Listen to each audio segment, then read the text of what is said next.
ધંધો કરવો. જો છોકરાઓ ભણવા ઉપર ભરોસો હોય તો જ ભણવા જવું, નકર બાપનો પૈસો ને તમારો ટાઈમ બે નો બગાડો. ટોલ નાકામાં નોકરી કરવા આવ્યા જાવ, વાહન ગણવામાં 5 આમ ગયા ને 5 આમ ગયા.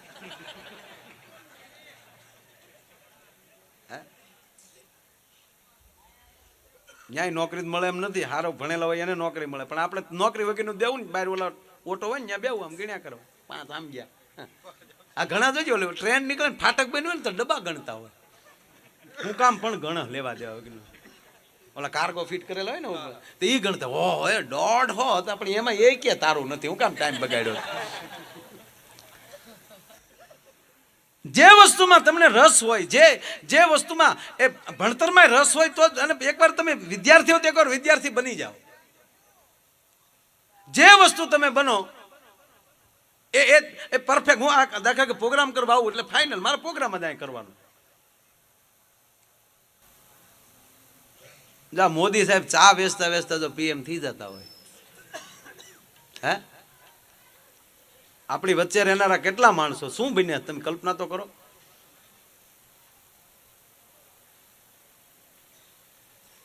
એક જણો ચૂંટણીમાં ઉભો રહ્યો પછી પ્રચારમાં નીકળ્યો, હું તમને ન ગમતો મારા નામ ઉપર આંગળીનો ઠોહો મારી દેજો, એમ કરીને જીતી ગયો. બોલો લ્યો, એને જીતી જ જવું છે તમે શું કરજો.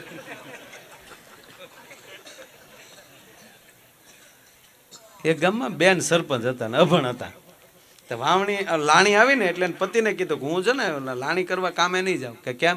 કે ભૂલથી જો અંગૂઠો કપાઈ ગયો તો હું તમે કોણીની સયું લેવો પછી ન ગયા કામે. બોલો, જે વસ્તુ મૂળ વાત એ કહેવા માંગુ, જે વસ્તુ બનો એની પર સંપૂર્ણ ભરોસો હોય અને ભરોસે રહી જાવ ને તો પછી વાંધો ન આવે. કવિ કાગ લખે છે કે ભાઈ એને ભરોસે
રેવાય એમાં પંડના દાપણ ન ડોળાય. આમ તો શાસ્ત્રમાં જે લખ્યું ને સ્વીકારવું જ પડે ભાઈ. જેમાં જેમાં જે ભજનોમાં લખ્યું જે આપણે એ પછી ન સ્વીકારો તો એનો તમે અણગમોય ન કરો તો તમે એનાથી થોડાક દૂર રહો, જે ફાવતું જ ન હોય. દાખલા તરીકે બાળકનો જન્મ થાય પછી ધીરે ધીરે બાળક સમજતું થાય તો જેમ માનું કીધેલું બાળક સ્વીકારે છે કે બેટા જો આ તારા બાપા છે, ના પરિચય તો એ જ દેવરાય ને, આને જો કાકા કહેવાય. કોઈ દે આપણે એમાં વિરોધ કર્યો કે ના આ મારો કાકો ન હોય, આ તો નહીં. કોઈ દિવસ તમે એનો વિરોધ નહીં કરી શકો. જેમ માના વેણને માણસ વિરોધ ન કરી શકે એમ સદગુરુના વેણને કોઈ વિરોધ ન થાય, શાસ્ત્રનો કોઈ વિરોધ ન થાય. સ્વીકારવું જ પડે. આ તમે જજ થઈને બેઠા હો, જે કાયદો જે હોય સ્વીકારો, આમ જ થાય એમ. નથી સ્વીકાર લેતા બિચાર પછી ભલે ઉપલી કોર્ટમાં જાય. હમણાં જંગલમાં ભેં ભાગી સાહેબ, જંગલમાં એટલી બધી ભેંસ દોડવા મળે, એટલી ભેંસ ભાગી. એમાં સસલાએ પૂછ્યું, ભેંસ બેન શું કામ ભાગો છો? એ કે જંગલમાં હાથી પકડવા વાળા આવ્યા.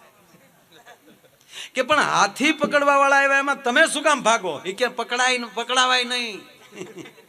પકડાઈ જાય એટલે મર્યા, ધંધા ગમે એ કરો. એટલે ભેંસે કીધું ભલે પણ આવ્યા તો હાથીને પકડો બેન, તમે શું કામ ભાગ્યા? એ કે નહીં ભાઈ, પકડાવાય નહીં, ભલે હાથીને પકડે. તો કેમ? તો કે પકડાઈ ગયા હોય ને તો હું ભેંસ સૌ ને હાથી નથી સાબિત કરવામાં 20 વર્ષ વ્યા જાય.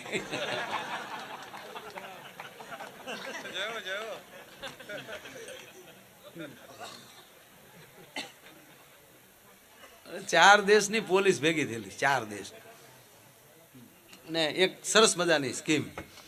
અને આફ્રિકાના જંગલમાં ભેગા થયા, જાપાન, અમેરિકા, લંડન અને ઇન્ડિયા, એટલે જેને ભારત કહેવામાં આવે. એટલે એમાં એવી સિસ્ટમ હતી કે કઈ પોલીસ કેટલી તૈયાર, કયા દેશની? પેલા અમેરિકાની પોલીસ, એમાં જંગલમાં સસલું છૂટું કરવાનું, અને એટલી બધું ગીચ જંગલ કે એની અંદરથી સસલું પેલું કોણ પકડીને આવે? હા, અમેરિકા વાળા ગયા, 2 કલાકમાં સસલું પકડીને લાવ્યા. પાછું સસલું છૂટું કર્યું, 2 કલાક થઈ, અને એની સસલાને ગોતવા માટે જાપાન વાળા ગયા. જાપાનની પોલીસ 1.5 કલાકમાં ગોતીને લઈને આવે. સરસ. આની 2 કલાક, આની 1.5 કલાક. પછી લંડન વાળાને મોકલ્યા, સસલું મૂકી દીધું, 2 કલાક થઈ ગયા, જાઓ હવે ગોતી આવો. અને ઓલા 1/2 કલાકમાં ગોતીને લઈને આવ્યા લંડન વાળા. હા, ને છેલ્લો વારો આવ્યો ભારતનો. સસલું છૂટું મૂક્યું, 2 કલાક થઈ ગયા આપણા ગોતવા. 1 કલાક થઈ, 2 કલાક થઈ, 4 કલાક થઈ, 5 કલાક થઈ. પછી ઓલા વાહે ગયા આને ગોતવા. ત્યાં ઓલા સસલાની પાર્ટી કરીને બેઠેલા. અને પછી પાછું શાળિયાને પકડી રાખ્યું ને, એ શાળિયાને ધોકે ધોકે મારતા હતા ને પૂછતા હતા, માની જા, કહી દે હું સસલું છું.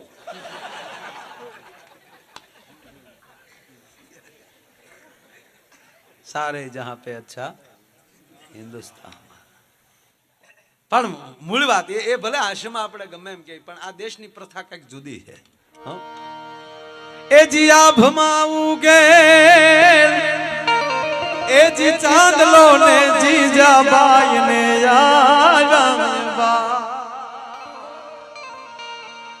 એ જી આભમાં ઉગે, એ જી ચાંદલો ને જીજાબાઈ ને આવ્યા. બાળ રે જીજાબાઈ ને આવ્યા.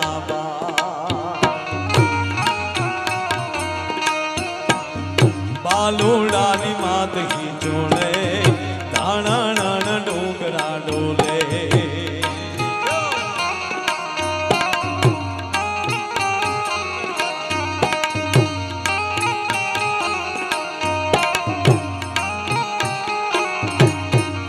રૂપિયા ગમે ઉડાડા, જે કઈ રકમ થશે ને કે આ ગામના વિકાસ, જે કઈ કામમાં વાપરવાનો, 1 રૂપિયો મારે લઈ જવાનો નથી. એટલે મોજથી વરસજો, જેને કઈ મોજ આવે.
બાલુડાના મુખ સે દીદી, ઓડી એની ઊંઘ દે દીદી, શિવાજીને